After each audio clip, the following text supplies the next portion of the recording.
So the first of these examples, the D1s of your handouts, if you're going through the forms, is a plant breeding example. So this is a government example from the plant breeding application paper.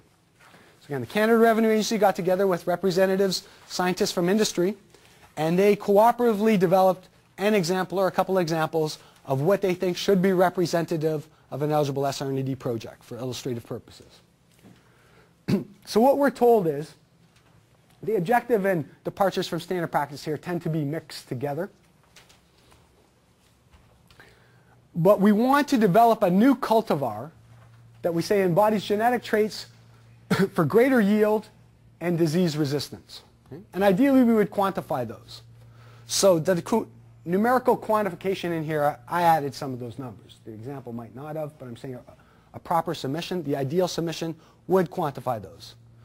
So we would say we want 10% greater yield. So we want to take the genetics of the plant and get genes in there that will allow me, if I'm the farmer, and really what's happening here, to take a step back, is that some company owns the rights to that seed. So someone owns Macintosh apples. If you're a farmer and you want to grow Macintosh apples, you can't just grow them. You have to pay me for the right, just like a patent or anything else, to grow Macintosh apples. Even if the seeds blow on your property, you still have to pay me, courts have said, to grow my apples, because I own the rights to that. And obviously what I want is I want all the farmers to grow Macintosh apples instead of Granny Smiths or Spartans or any of the other apples that you could grow. And why would you do that? Ultimately, because you make more money easier. If you grow my apples and you get 20% more per acre, at the end of the day, for the same price, you're making more money. So you're going to go with my genetic seeds as opposed to something else. So there could be yield, lodging resistance, so often resistance to certain kinds of diseases, bugs, rots, things like that. Now, the funny thing here is, generally when you deal with genetics, it's kind of a balancing act. The first questions that they have are, what genes are even responsible for the traits? Is it one gene, what they call a monomial gene, or is it polynomial genes? We think it's these 6 to 7 genes in combination that create this trait. Very often they don't know. They got to map the genome, it's called. Any of the work that you're doing to figure out what genes are even responsible, that's all experimental development. Obviously, the solution wasn't there at the start because you would have checked. In addition to that, once we determine or think we know what the genes are, the next step is, how do we actually get those genes in the plant? And then the third step is, often when we get those 6 or 7 genes that we want, and we're getting the favorable traits, at the same time we're getting other genes coming through that we didn't want that are creating negative traits or losing favorable traits. So it's an often 3 steps forward, 2 steps back kind of process that's not a direct line to the objective, but back and forth. So that the technological uncertainties were, one, defining which genes do it themselves, typically, then determining how to introduce those genes into the other progeny, whether you just do it with crosses, whether you use gene guns, there's all kinds of different techniques to do that. And then lastly, how you stabilize that product and basically ensure that you don't get the negative traits along with the positive traits going through. So generally a 3-stage cycle there. In this case, all of the experimental crosses that the client did in order to do that, 10,000 in this case, which were seen to be representative, so there's always issues on sample size and whatnot, were seen to be eligible in this project example. The reality is, in many of these cases, clients will sell the experimental production. They'll grow a couple acres of the test corn and sell the test corn. It's still edible at the end of the day. So then there becomes questions on what type of costs are eligible. Typically, all of your labor to go and test that is eligible whether you sell it or not. The real issue becomes the materials. Were the materials consumed, rendered valueless in the research, or were they used in the research but then ultimately consumed in a commercial process, i.e. you sold them and got paid money? And if you sell it and get paid money, you tend not to be able to claim the materials, but you still get to claim what I call your soft costs, your contractors and your direct labor of your employees. Yes? If you make a profit selling your materials. Irrelevant. That should be irrelevant. You can't claim the materials, but does that affect what you're going to claim for your labor? So the question is, what if I sell the experimental production at a profit? And that's a great question, Ed. There was a case in the late 1980s called Cultures La Flemme. It's exactly what happened. It was an experimental farm in Ottawa. They spent $120,000 developing these experimental mushrooms, and they sold it for roughly $130,000, so they made a profit. And the Canada Revenue Agency came in and said, you can't claim any of this because you sold it at the end of the day. So there must have been no SR&ED, because if you sell something, how could there be technological uncertainty? Seems kind of funny. I have reviewers tell me that too. Hey, if you sold it, how could it be SR&ED? I said, well, if I said I could develop a time machine for you, Ed, and you were a billionaire, would you pay me to do that? Probably, because you could probably make a lot of money with something like that. We can all agree that there's technological uncertainty on that, and yet you're willing to pay me. But your definition is if you're going to pay me, there could be no technological uncertainty, which is, of course, ridiculous. Being paid for something and technological uncertainty are completely independent events. In fact, if there is technological uncertainty, someone who's knowledgeable is more than likely willing to pay you to resolve that problem, because they're going to make money from that. Okay? Completely independent events. So in the Cultures La Flemme case, the court said that there's nothing in the Act that says selling this reduces the SR&ED or in any way affects the SR&ED. And really this became a battle for about 10 years, at which point the Canada Revenue Agency and Finance passed laws that say, really the issue's on materials. We agree, your labor costs, your cost to do the test and set it up, you get that money no matter what.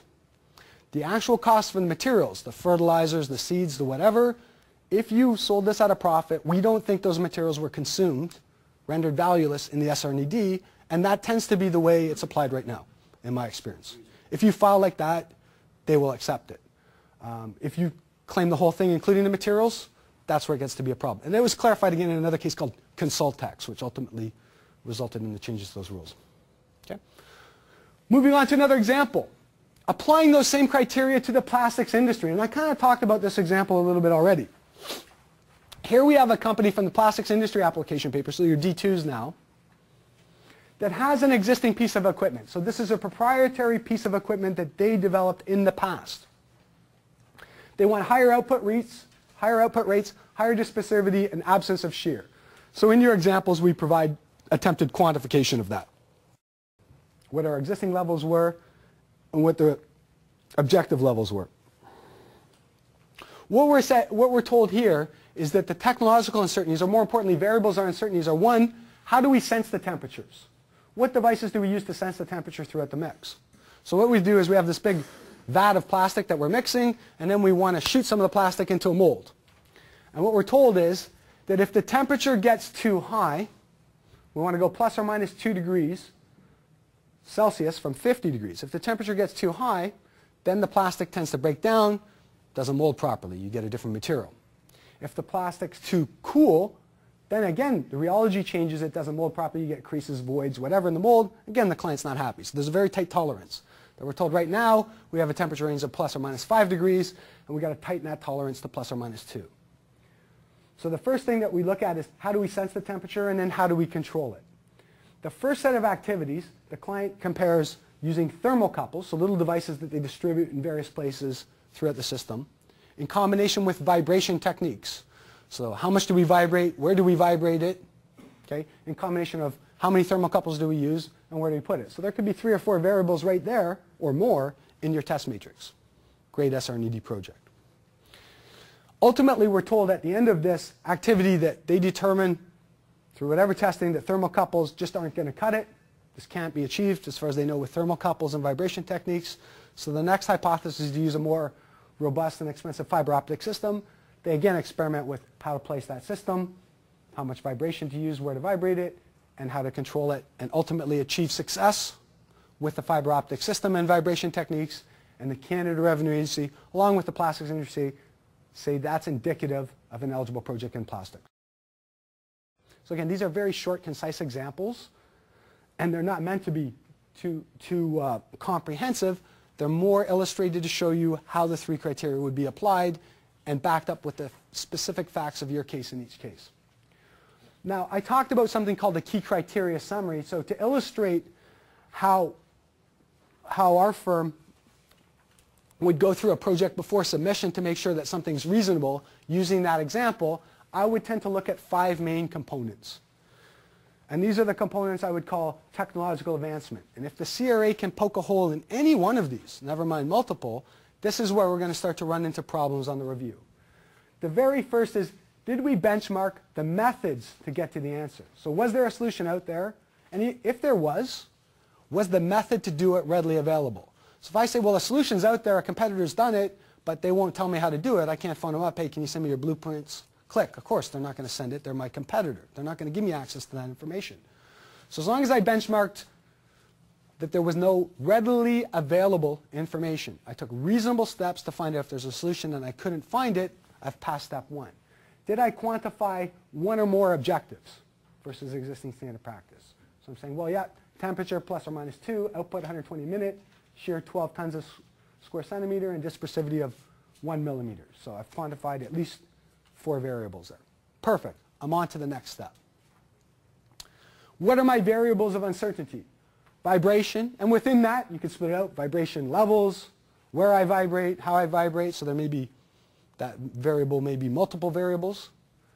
The optimal measurement device, do I use thermocouples, do I use fiber optics, and the locations of those devices. So right away I've got a 3, 4, 5 variable test matrix, things where I could change one component here and it could have an upstream or downstream effect on the other components or performance of the system.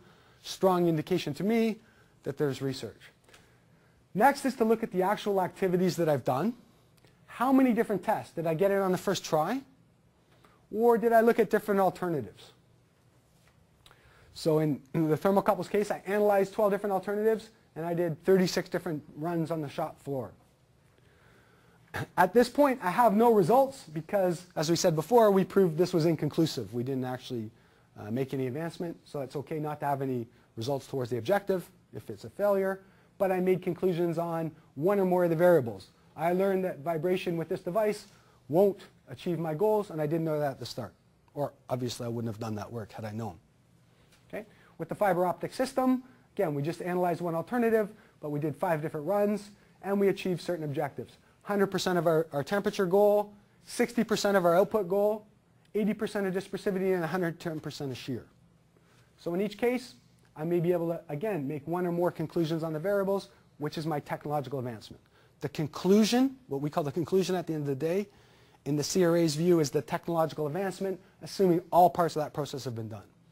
The last thing that I do is I look for each fiscal year end, how many man hours were claimed for that work, material costs, and contractors, to ask myself, or our technical reviewers would ask themselves, as someone skilled in the art, if I were doing that work, would those costs look reasonable to me based on what I understand was done? And if they can see that, then it's fine. If they can't, then the description should provide more information as to how did we really spend the $35,000 here and was that all necessary? So this is what I call the review or the key criteria summary, where in a snapshot in 30 seconds or less, you should be able to very quickly identify where the holes are in the description.